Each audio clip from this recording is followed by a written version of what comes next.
తప్పటడుగులు వేస్తూ ఉన్నప్పుడు అదుపు తప్పేని కింద పడ్డప్పుడు అది చూసి అమ్మ బిరబిర ఉరికొచ్చి దెబ్బ దాకేనా నీ ఒళ్ళంతా చూస్తా దెబ్బ దాకేనా నీ ఒళ్ళంతా చూస్తుంది.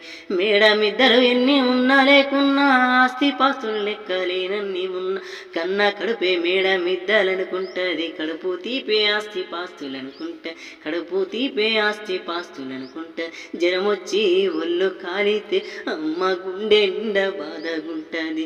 ఓ దేవుడా నా కడుపును కాపాడమని వేడుకుంటది. కొడుకు లేచి నవ్వి ఆడినప్పుడే అమ్మ ముఖముల కోటి దీపాలు వెలుగు అమ్మా కమ్మనైన అమ్మ పాట వింటే ఎంత మధురమో మనసుకు కాదు మరువతరము మనసుకు కాదు మరువతరము.